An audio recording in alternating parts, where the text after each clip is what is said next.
Your dream vacation to Bali starts from rupees 22,999 only with GT Holidays. எண்ணம் போல் வண்ணங்களுடன் கொண்டாட The Chennai Silks ஆடைகளுடன் let the celebrations begin. ஹரியானால நாளை மறுநாள் சட்டமன்ற தேர்தல் நடக்க போகுது. இந்த நிலையில தான் காங்கிரஸ்ல சமீபத்தில் இணைந்த வினேஷ் போகத் இவங்க இந்தியாவோட முன்னாள் மல்யுத்த வீராங்கனை. இவங்க சமீபத்தில் காங்கிரஸ்ல இணைஞ்சாங்க. காங்கிரஸ்ல இணைஞ்ச உடனே இவங்களுக்கு ஹரியானா தேர்தலில் போட்டியிடறதுக்கான வாய்ப்பு கிடைச்சது இல்லையா? இவங்க ஒரு அதிர்ச்சிகரமான தகவலை சொல்லியிருக்காங்க. காங்கிரஸ்ல சேர்ந்ததுலேருந்து அதிர்ச்சிகரமா தானே பேசிட்டு இருக்காங்க. இப்போ என்ன சொல்லியிருக்காங்க அப்படின்னா, அவங்க பாரிஸ் ஒலிம்பிக்ஸ் போயிட்டு வந்தாங்களே, பாரிஸ் ஒலிம்பிக்ஸ்ல இறுதி வரைக்கும் போனாங்க. அவங்களோட எடை கொஞ்சம் அதிகமா இருக்குன்ற அடிப்படையில அவங்க கிராம் கணக்குல அதிகமா இருக்கிற அடிப்படையில தகுதி நீக்கம் பண்ணப்பட்டாங்க. அதனால இந்தியாவுக்கு தங்கம் மிஸ் ஆயிருச்சு இல்லையா? இது தொடர்பாக ஒரு இன்டர்வியூல பேசும்போது ஒரு கேள்வி கேட்கிறாங்க. அதாவது, உங்களிடம் பிரதமர் மோடி தொடர்பு கொண்டு பேசினாரா, அந்த டைம்ல ஆறுதல் சொல்றதுக்கு பேசினாரான்னு கேள்வி கேட்கப்படுது. அதுக்கு இங்க என்ன சொல்றாங்க அப்படின்னா, மோடி எங்கிட்ட பேசணும்னு சொன்னாரு, ஆனா நான் மோடிட்ட பேசுறது விருப்பம் இல்லாம நான் வேணான்னு சொல்லிட்டேன் அப்படின்ற. ஆமா, பிரதமரை அவாய்ட் பண்ணிருக்காங்க. அப்ப ஆமா, எதுக்கு அவாய்ட் பண்ணிருக்காங்கன்னு சொல்றாங்க அப்படின்னா, அதாவது மோடி எனக்கு ஆறுதல் கொடுக்குற மாதிரி பேசியிருந்தா பிரச்சனை இல்ல, ஆனா அவரே அதுல ஒரு பப்ளிசிட்டி தேடுற மாதிரி தான் எங்கிட்ட பேசுற மாதிரி சொன்னாங்க, அதனால நான் வேணான்ட்டேன். பேசுறதுல என்னங்க பப்ளிசிட்டி? அவ என்ன சொல்றாங்க அப்படின்னா, அன்னைக்கு இவங்க தகுதி நீக்கம் பண்ணப்பட்டாங்க இல்லையா, அப்ப பிரதமர் மோடி உங்கள்ட்ட பேசணும்னு சொல்லிட்டு இந்திய அதிகாரிகள் கேட்டிருக்காங்க போல. அதுக்கு சில கண்டிஷன்ஸ்லாம் விதிச்சிருக்காங்க. அதாவது, மோடி உங்கள்ட்ட பேசும்போது யாருமே இருக்கக்கூடாது, இங்க 2 பேர் மட்டும் இருப்பாங்க, ஒருத்தர் வீடியோ எடுப்பாங்க, ஆமா வீடியோ ரெக்கார்ட் பண்றது, பேசுற மாதிரி ரெக்கார்ட் பண்ணுவோம் இல்லையா, அதை ரெக்கார்ட் பண்ணுவாங்க, இன்னொருத்தர் அந்த காலை ஃபெசிலிட்டேட் பண்ணுவாங்க, இந்த 2 பேரை தவிர யாருமே இருக்கக்கூடாது அப்படின்ற ஒரு கண்டிஷன்லாம் வினேஷ் போகத்துல பேசினாங்க போல. இல்ல நான் பேச மாட்டேன்னு சொல்லிட்டாங்களாம். ஏன்னா உண்மையிலேயே ஒரு நாட்டோட தலைவர், இந்தியாவோட பிரதமரா இருக்கக்கூடியவர் இந்த மாதிரி ஒரு தோல்வி வந்திருக்கு அப்படின்னா ஆறுதல சொல்ற மாதிரி பேசினா அவரே என்கிட்ட பேசலாம், ஆனா இதை பப்ளிசிட்டி பண்றதுக்காக இதை ரெக்கார்ட் பண்ணி சோசியல் மீடியால போடுறதுக்காக இருந்தா அதை பேச வேணாம்னு சொல்லிட்டு நான் காலை ரெஃப்யூஸ் பண்ணிட்டேன் பேசுறதுக்கு அப்படின்ற ஒரு தகவலை அவங்க பகிர்ந்துக்கிட்டாங்க. இப்போ காங்கிரஸ் போய் சேர்ந்ததுனால இந்த ஸ்டேட்மெண்ட் சொல்றாங்களா இல்லது நடந்ததாங்கிறது வேற விஷயம்.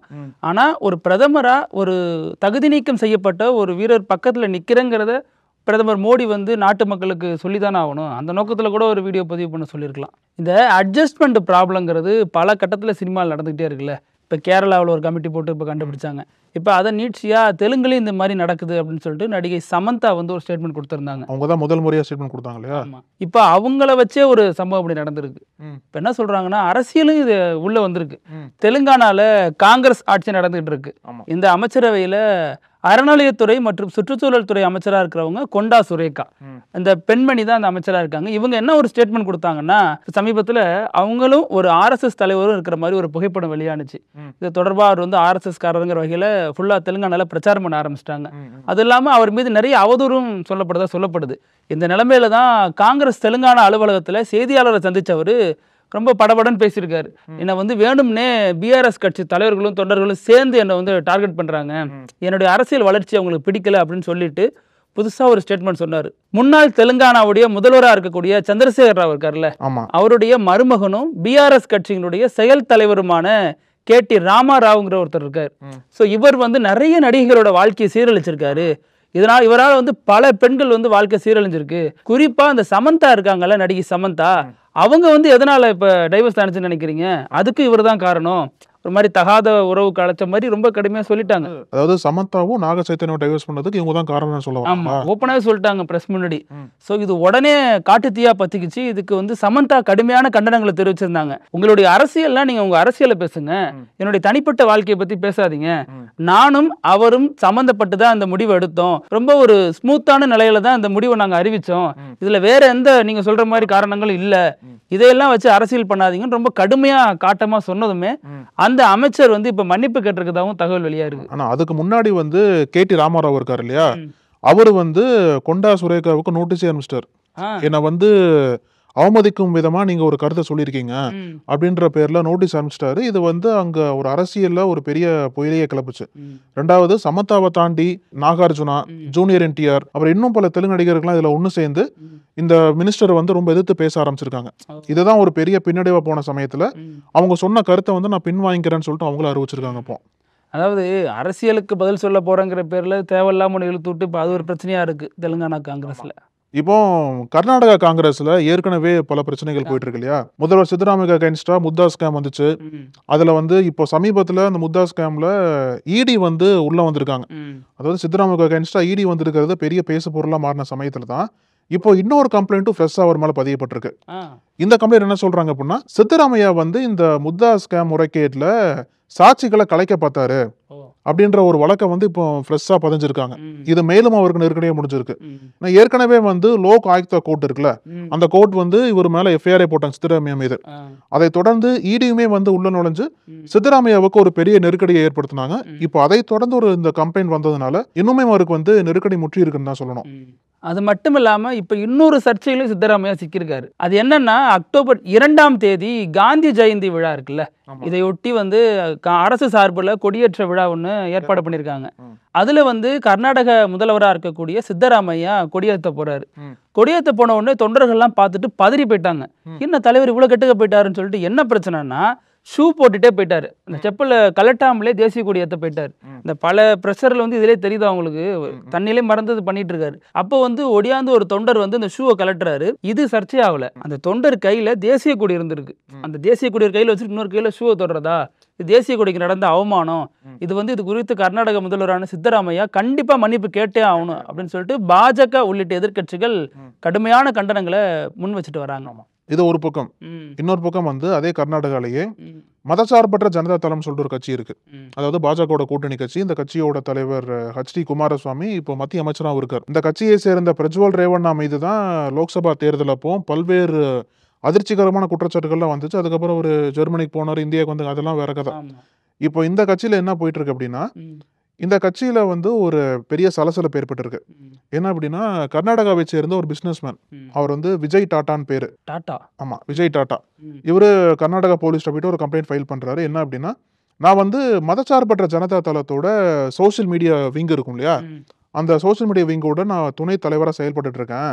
சமீபத்தில் வந்து குமாரசாமி இந்த மாதிரி கர்நாடகாவில் சென்னப்பட்னா தொகுதிக்கு இடைத்தேர்தல் வரப்போகுது, இந்த தேர்தலை வந்து என்னோட மகன் நிற்க போறான், அதனால வந்து நீங்க வந்து கட்சி வேலை பார்க்கணும், அது மட்டும் இல்லாம 50 கோடி ரூபாய் பணம் கொடுக்கணும் அப்படின்ட்டு டெலிஃபோன்ல மிரட்டினார் என்கிட்ட அப்படின்ற ஒரு அதிர்ச்சிகரமான குற்றச்சாட்டு வச்சிருக்காரு.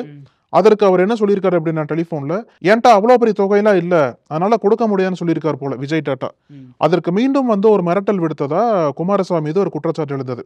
இதை தொடர்ந்து தான் அவர் கர்நாடகா போலீஸ்ல போயிட்டு இப்போ சமீபத்தில் கம்ப்ளைண்ட் ஃபைல் பண்ணியிருக்காரு.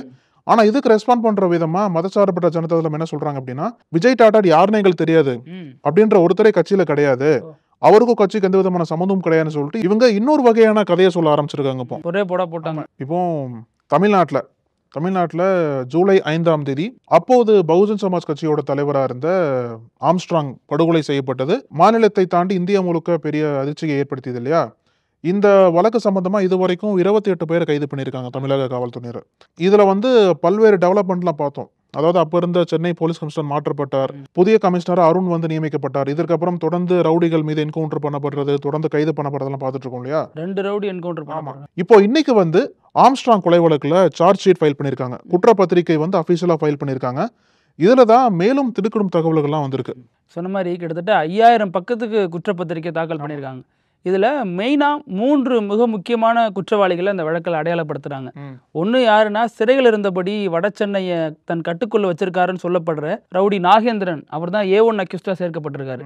இதில் A2 அக்யூஸ்ட் யாருன்னா, தலைமறைவாக இருந்துக்கிட்டு போலீஸ்க்கு எதிராக வேலை பார்த்துட்டு இருக்காருல்ல சம்போ செந்தில், அவர் தான் அதுக்கான A2 அக்யூஸ்ட் அப்படின்னு சொல்கிறாங்க. A3 யாருன்னா, வழக்கறிஞரும் முன்னாள் காங்கிரஸ் நிர்வாகியுமான, அதுவும் இல்லாமல் இப்போ ரவுடி நாகேந்திரனது மகனுமான அஸ்வத்தாமன்னு சொல்கிறாங்க. இப்போ இந்த பிரச்சனைக்கு அப்புறம் தான் அவர் கட்சியிலிருந்து நீக்கினாங்க. இப்படி தொடர்ந்து இப்போ A3 வரைக்கும் சொல்லியிருக்காங்க. இன்னும் இது தொடர்பான டீட்டெயிலாம் வெளிவரும்னு சொல்லப்படுது. இன்னும் இதில் யார் யார் சிக்க போறாங்கிறது தொடர்ந்து போய்கிட்டே இருக்கு. ஆனால் இந்த ஒரு சார்ஜ் ஷீட் வந்து ஒரு குறிப்பிடப்படியான முன்னேற்றம்னு சொல்லலாம் இந்த வழக்கில் பார்த்தீங்கன்னா. ஏன்னா இது வரைக்கும் யார் அக்யூஸ்டா சொல்லப்படுறாங்க அப்படின்ற கேள்விக்கு நாகேந்திரன் தான் அக்யூஸ் நம்பர் 1 அப்படின்ற ஒரு முடிவுக்கு சென்னை காவல்துறை வந்திருக்காங்க. இதை தொடர்ந்து இன்னும் பல தகவல்களும் இன்னும் சில முன்னேற்றங்களும் இந்த வழக்கில் ஏற்பட வாய்ப்பு இருக்கு. இப்போ இன்னொரு பக்கம் பார்த்தீங்க அப்படின்னா, ஈசா சாமியார் ஜக்கி இருக்காரு இல்லையா, அவரோட ஈசா வளாகத்துல சமீபத்துல தமிழக காவல்துறையினர் ஒரு பெரிய ரைடே பண்ணாங்க. இந்த வளாகத்துக்குள்ள நுழைஞ்சு அங்க வந்து என்ன நடந்துட்டு இருக்கு அப்படின்ற ஒரு போர்வையில பெரிய ரைடே பண்ணாங்க. இப்போ இன்னைக்கு அது தொடர்பா உச்சநீதிமன்றம் ஒரு தீர்ப்பை கொடுத்திருக்காங்க. இது ஒரு பேராசிரியருடைய போராட்டம். பேராசிரியர் காமராஜுங்கிறவர் தனது 2 மகள்களும் பிரம்மச்சரியத்துக்காக ஈஷாவுக்கு போயிட்டு அங்கேருந்து வெளிவர முடியல, சரியான சாப்பாடு இல்லை, அவங்கள வந்து மூளைச்சலவை பண்ணி அங்கே வச்சிருக்காங்கன்னு தொடர்ந்து குற்றச்சாட்டு சொல்லிட்டு வந்தார். வெறும் குற்றச்சாட்டோட நிற்காம தொடர்ந்து சட்ட போராட்டங்களையும் மேற்கொண்டு வந்தார். இப்போ அதில் ஒரு வழக்கு தான் உயர்நீதிமன்றத்தில் சமீபத்தில் வந்துச்சு. அப்போ அந்த வழக்கை விசாரித்த நீதிபதிகள் என்ன சொன்னாங்கன்னா, உங்களுடைய மகள், அதாவது ஈஷா ஜக்கீனது மகள் மட்டும் கல்யாணம் ஆயிடுச்சு, இவரது மகளுக்கு ஏங்க சன்னியாசம் கொடுக்குறீங்க அப்படின்னு சொல்லிட்டு, ஆனால் நாங்கள் யார் சார்பாகவும் இல்லை, நீங்கள் இப்படி பண்ணுறது தப்பு. மேலும் போலீஸாருக்கு ஒரு உத்தரவு சொன்னாங்க, இங்கே வந்து என்னென்ன ஈஷா மேலே வேற என்னென்ன வழக்கு இருக்குது அப்படிங்கிறதெல்லாம் பற்றி நீங்கள் ஆய்வு பண்ணி எனக்கு அக்டோபர் 6ஆம் தேதிக்குள்ளே சமர்ப்பிக்கணும் அப்படின்னு சொல்லியிருந்தாங்க. அப்புறம் மறுபடியும் அக்டோபர் 18ஆம் தேதியில் அந்த வழக்கு விசாரணைக்கு வரும் அப்படின்னு சொல்லி விட்டுருந்தாங்க. இதுக்கு அடுத்த நாளே போலீஸார் கிட்டத்தட்ட 100க்கும் மேற்பட்டோர் ஜக்கி வளாகத்தில், அதாவது ஈஷா வளாகத்துக்குள்ள போய் சரசரன்னு இறங்கியிருக்காங்க. சமூக நல அதிகாரிகள், அது மாதிரி நிறைய அதிகாரிகளும் போலீஸாரும் உள்ளே இறங்கி தொடர் விசாரணையில் ஈடுபட்டிருக்காங்க. அங்கே இருக்கக்கூடிய வெளிநாட்டவர்களிடமும் அங்கே இருக்கக்கூடிய பெண்களிடமும் அங்கே இருக்கக்கூடிய நிர்வாகிகளிடமும் தொடர்ந்து விசாரணை பண்ணது தமிழ்நாட்டையே பரபரப்பாக்குனுச்சு. அது மாதிரி அடுத்த நாள் அந்த விசாரணை தொடர்ந்துச்சு. இப்போ இந்த நிலையில தான் ஈஷா சார்பாக ஒரு அறிக்கை வெளியிட்டாங்க. அதாவது அப்படிலாம் எதுவுமே நடக்கலை, அந்த பேராசிரியர் வந்து வேணும்னே சில சர்ச்சைகளை வந்து உருவாக்குறாரு, இங்கே யாரையும் நாங்கள் வந்து நிர்பந்திக்கல, கல்யாணம் பண்ணிக்கணும்னு சொல்லலை, அது மாதிரி நீ வந்து பிரம்மச்சாரி ஆகணும்னு சொல்லலை, அவங்களா விருப்பப்பட்டு வரவங்களை தான் நாங்கள் இங்கே சேர்த்துக்கிறோங்கிற மாதிரி ஸ்டேட்மெண்ட் கொடுத்துருந்தாங்க. இப்போ அதோடு நிற்காம ஹைகோர்ட் கொடுத்த தீர்ப்புக்கு எதிராக சுப்ரீம் கோர்ட்டில் அப்பீல் பண்ணியிருந்தாங்க. பிரபல வழக்கறிஞரான முகில் ரோத்தகி மூலமாக அந்த வழக்கை தொடர்றாங்க. அங்கே என்ன சொல்கிறாங்கன்னா, இது வந்து தப்பான குற்றச்சாட்டு, ஈஷா வளாகத்துக்குள்ள ராணுவமும் வரக்கூடாது, போலீஸும் வரக்கூடாது அப்படின்னு அவர் சொல்றாரு. அது கடுமையா சொல்லி அதுக்கப்புறம் நம்ம உச்சநீதிமன்ற தலைமை நீதிபதி இருக்காருல்ல சந்திரசூட், அவர் தலைமையிலான அமர்வு இந்த வழக்கை விசாரணைக்கு எடுக்கிறாங்க. அதுவும் அவசர வழக்கா எடுக்கிறாங்க. இதுக்கு மத்திய அரசு கேட்டப்ப மத்திய அரசு எந்த விதமான எதிர்ப்பையும் தெரிவிக்கல. அதனால அந்த வழக்கு உடனே ஏற்கப்படுது. அப்ப என்ன சொல்றாங்க நீதிபதி, என்ன சொல்றாங்கன்னா, சந்திரசூட் வந்து அந்த சம்பந்தப்பட்ட 2 பெண்களையும் வீடியோ காலில் வர சொல்லுங்கன்னு சொல்றாரு. ஸோ அந்த வீடியோ காலில் விசாரணை நடக்குது, அவர் பேசுறாரு. அப்போ 2 பெண்களும் எங்களுக்கு எந்த விதமான நிர்பந்தமும் இங்கே இல்லை, நாங்களா விருப்பப்பட்டு தான் இங்கே இருக்கிறோம் அப்படின்னு சொல்றாங்க. உடனே நீதிபதி என்ன சொல்றாருன்னா, அவங்களா விருப்பப்பட்டு தானே இருக்காங்க, இதுல உயர்நீதிமன்றம் கொடுத்த தீர்ப்பு வந்து கொஞ்சம் வித்தியாசமானதுன்னு சொல்லிட்டு உடனடியா இதுக்கு தடை விதிக்கிறேன் அப்படின்னு சொல்றாங்க. மேற்கொண்டு விசாரணை எதுவும் பண்ணக்கூடாது அப்படின்னு தடை விதிக்கிறேன்னு சொல்லியிருக்காங்க. இது ஈஷா தரப்புல ஒரு பெரிய வெற்றியா பார்க்கப்படுது. இப்போ மகாராஷ்டிரா மாநிலத்துல ஒரு மிக முக்கியமான சந்திப்பு நடந்திருக்கு. இந்த சந்திப்பு யாருமே எதிர்பார்த்திருக்க மாட்டாங்க. இந்த சந்திப்பு நடந்திருக்கு அப்படின்ற செய்தி வெளியே வந்ததுக்கு அப்புறமும் நாடு முழுக்க பெரிய பரபரப்பை பத்திக்கிச்சு. என்னன்னு கேட்டீங்கன்னா, மகாராஷ்டிரால விரைவில் சட்டமன்ற தேர்தல் நடக்க போகுது இல்லையா? இந்த நிலையில தான் முகேஷ் அம்பானியோட மகன் ஆனந்த் அம்பானி முன்னாள் சிஎம் உத்தவ் தாக்கரேவை மீட் பண்ணியிருக்காரு. இவங்க 2 பேரோட சந்திப்பு கிட்டத்தட்ட 2 மணி நேரத்திற்கு மேல போயிருக்கிறதா செய்திகள் வருது. இதுதான் பெரிய கவனம் பெற்றிருக்கு. பொதுவா யார் தேர்தலில் வெற்றி பெற போறா, அதாவது மக்களுடைய ஆதரவு யாருக்கு அதிகம் இருக்குமோ அதை ஒட்டி தொழிலதிபர்கள் பார்ப்பாங்கன்னு சொல்லப்பட்டுச்சுல்ல. இன்ஃபேக்ட் தொழிலதிபர் வந்து முன்னாடி கணிச்சிருவாங்க, இவங்க தான் வரதுக்கு வாய்ப்பு இருக்குன்னு சொல்லிட்டு பல முடிவுகள் எடுப்பாங்க இல்லையா? ஆமா. இப்போ அந்த நிலைமையில இப்படி ஒரு சந்திப்பு நடந்திருக்கிறது பல விதத்திலையும் ஒரு சுவாரஸ்யத்தையும் ஒரு பரபரப்பையும் ஏற்படுத்தி இருக்கு மகாராஷ்டிரால. ஏன்னா இப்போ உத்தவ் தாக்கரே தான் அடுத்து வர போறாரா, உத்தவ் தாக்கரே வந்துட்டாரா அப்படின்னா அதுக்கு முன்னாடியே பார்த்து பேசிடலான்ற அளவுக்கு ஆனந்த் அம்பானி பேசியிருக்காரா, இல்லை அப்படின்னா வேற என்ன பேசியிருக்காங்கன்னு சொல்லிட்டு உறுதிப்பட தெரியல. பட் இதுவும் ஒரு பேச்சு அடிப்படுது. பாஜகவுக்கு தொடர்ந்து அங்கே வீழ்ச்சியை ஏற்பட்டு இருக்கு. உத்தவ் தாக்கரே காங்கிரஸ் கூட்டணி தான் இந்த வாட்டி வர வாய்ப்பு இருக்குன்னு சொல்லப்படுற சமயத்துல இந்த ஒரு சந்திப்புன்றது ரொம்ப முக்கியமா பார்க்கப்படுது. இப்போ இதுல இன்னொரு சம்பவம், தமிழ்நாட்டில் இப்போ சமீபத்தில் ஒரு 15-16 துறைகளுக்கான ஐஏஎஸ் அதிகாரிகளை மாற்றிருக்காங்க. பல முக்கிய அதிகாரிகள் வெவ்வேறு துறைகளுக்கு மாற்றப்பட்டிருக்காங்க. இதுல முக்கியமா ஒரு அதிகாரிய பெயர் மட்டும் ரொம்ப உற்று நோக்கப்படுது. பிரதீப் யாதவ்ங்கிற பேர் தான் அவரு. அதாவது அவர் உத்தரப்பிரதேசத்தை சேர்ந்தவராக இருக்கலாம், ஆனா தொடர்ந்து இங்க திமுகவுக்கும் மேல இருக்கக்கூடிய மத்திய அரசுலையும் பல இதுல பணியாற்றி இருக்காரு. முக்கியமான பதவியில் இருக்காரு. திமுக அரசு போலவே மத்திய அரசு பணியில் நிறைய பணியாற்றிருக்காரு. இதுல என்னன்னா, நம்ம என்ன கவனிக்கணும்னா, இப்ப துணை முதல்வரா உதயநிதி ஸ்டாலின் தேர்ந்தெடுக்கப்பட்டிருக்காருல்ல. இவர் வந்து முதல்வர் ஸ்டாலின் முன்னாடி வந்து 2009 துணை முதல்வராக இருந்தாரு. அதற்கடுத்து அதிமுக ஆட்சியில ஓபிஎஸ் இருந்தாங்க. இப்ப உதயநிதி வந்திருக்காங்க. இது வகையில 3வது டெபுட்டி சிஎம்.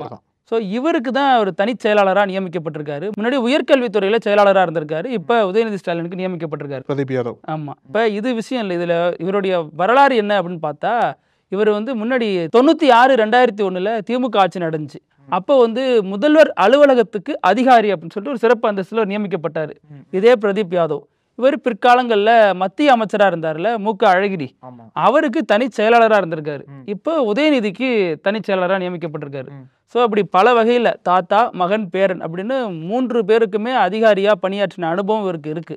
அதனால இந்த ஒரு புதிய பதவியில் பிரதீப் யாதவ் எப்படி பணியாற்றுவார் அப்படிங்கிற குறித்து பல விதமான பேச்சுகள் கோட்டையில் நடந்துகிட்டு இருக்கு. இன்னைக்கு நம்ம நிறைய முக்கியமான விஷயங்கள் பற்றி பேசணும் பிருத்திவி.